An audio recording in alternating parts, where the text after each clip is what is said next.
Assalamualaikum.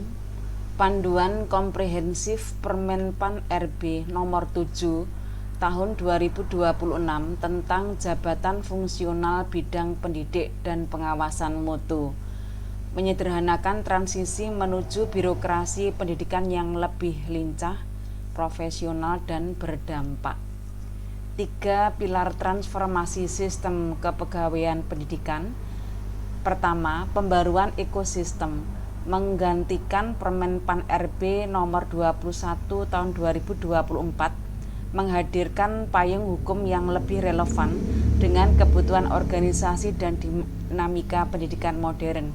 2. Spesialisasi peran, mengklasifikasikan secara tegas antara pelaksana layanan atau pendidik dan pengendali mutu atau pengawas baik di jalur formal maupun non-formal. 3. Optimalisasi karir, menciptakan peta jalan karir yang terukur, transparan, dan berbasis kinerja nyata, angka kredit dari evaluasi kinerja bagi seluruh PNS pendidikan.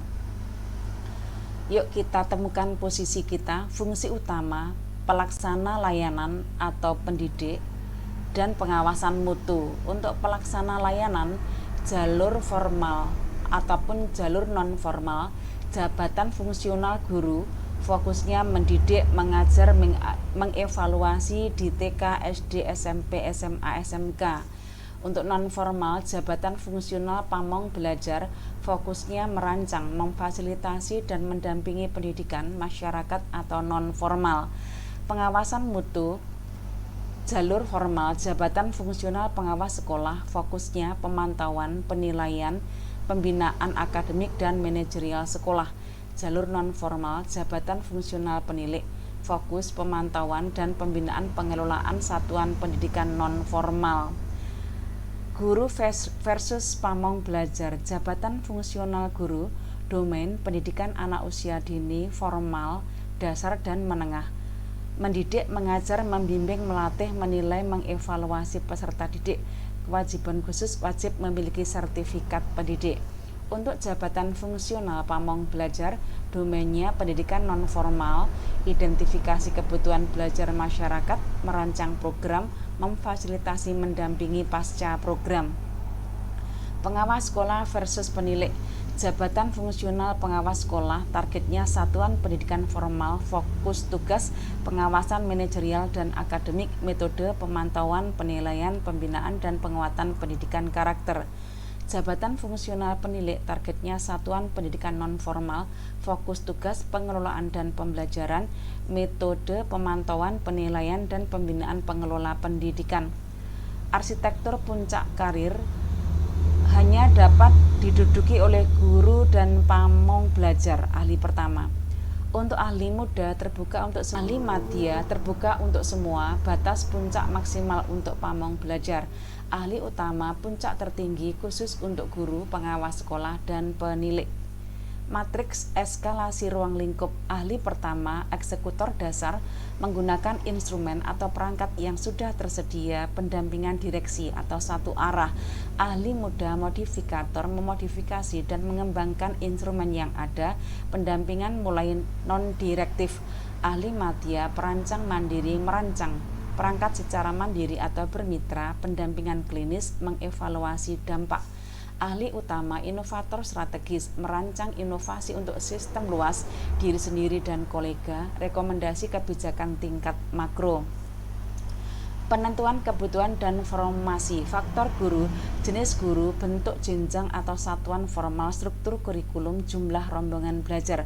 Faktor pamong belajar, jumlah program prioritas, rombel non-formal, rasio jumlah kecamatan, kondisi geografis.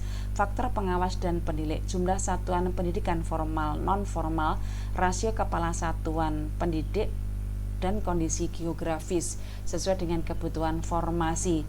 3 pintu masuk pengangkatan jabatan. Jalur yang pertama, pengangkatan pertama atau CPNS, khusus guru dan pamong belajar jenjang pertama atau muda, wajib S1 atau D4 kinerja baik 1 tahun terakhir, guru wajib sertifikat pendidik. Jalur kedua, perpindahan dari jabatan lain memerlukan uji kompetensi, pengalaman manajerial 2-4 tahun sebagai pengawas atau penilik, memperhatikan lowongan dan batas usia ketat. Jalur 3 promosi, naik jenjang wajib S2 untuk pengawas atau penilik utama. Angka kredit kumulatif terpenuhi, uji kompetensi, kinerja baik ataupun sangat baik. Syarat kritis pengangkatan perpindahan. Kualifikasi akademik, kualifikasi S2 mutlak, wajib untuk pengawas ahli utama dan penilik ahli utama, sisanya minimal S1 atau D4. Batas usia maksimal 53 tahun menuju ahli pertama dan muda, 55 tahun menuju guru utama atau jenjang madya X JPT, 60 tahun menuju pengawas utama dan penilik utama. Syarat pengalaman pengawas atau penilik minimal 2 tahun jika pernah menjabat kepala sekolah atau kepala sanggar, atau 4 tahun jika pengalaman manajerial lain. Siklus manajemen kinerja dan konversi angka kredit, konversi otomatis ke angka kredit kumulatif AKK. Penetapan ekspektasi pimpinan, pemantauan pelaksanaan dan evaluasi predikat kinerja. Bonus ditambah 25% angka kredit jika memperoleh ijazah pendidikan formal yang lebih tinggi. Pegawai mendapat tambahan 25% angka kredit dari syarat kenaikan pangkat berlaku 1 kali penilaian sesuai dengan pasal 18. Akselerasi karir dan penghargaan daerah khusus. Jalur standar, naik pangkat dipertimbangkan jika AKK terpenuhi. Jika AKK naik pangkat cukup tapi formasi jenjang atas penuh, pegawai tetap bisa naik pangkat 1 tingkat asal lulus uji kompetensi. Penghargaan pangkat istimewa diberikan atas kinerja luar biasa. Untuk jalur daerah khusus pasal 20, khusus guru di daerah terpencil, dan kenaikan pangkat istimewa sebanyak 1 kali. Roadmap masa transisi dan penyesuaian. 1 tahun 2027 batas waktu penyesuaian nomenklatur guru ke format baru. 2 tahun 2028 penyesuaian guru X aturan 2024 yang tugasnya penilik atau pengawas atau pamong ke jabatan fungsional yang tepat. Formasi bayangan wajib diangkat resmi. 4 tahun 2030 ini kondisi kritis, guru ahli pertama existing yang belum S1 atau D4 wajib menyelesaikan kualifikasi akademik, gagal sama dengan diberhentikan dari jabatan fungsional. 8 tahun 2034 penilik ahli pertama X aturan 2010 wajib naik jenjang ke ahli muda, gagal sama dengan diberhentikan. Jembatan nomenklatur di mana posisi Anda sekarang untuk guru pratama 2A 2B, ini ahli pertama, guru muda 2C 2D, juga ahli pertama, guru madya 3A 3B, ini ahli pertama, guru dewasa 3C 3D ahli muda, guru pembina 4A 4B ahli madya, guru utama muda 4C, ini ahli madya, guru utama madya 4D ahli utama, guru utama atau 4E ahli utama. Dari birokrasi yang berfokus pada tumpukan administrasi menuju ekosistem profesional yang berorientasi pada kualitas layanan, dampak pendidikan. Yang pertama, kejelasan peran, batas tegas antara pendidik dan penjamin mutu mengurangi tumpang tindih. 2. Karir terukur, kenaikan pangkat diintegrasikan langsung dengan evaluasi kinerja, bukan tumpukan berkas. Transisi bertahap, ruang adaptasi hingga 8 tahun menjamin tidak ada yang tertinggal bagi mereka yang mau berkembang. Regulasi ini ditetapkan Mei 2026.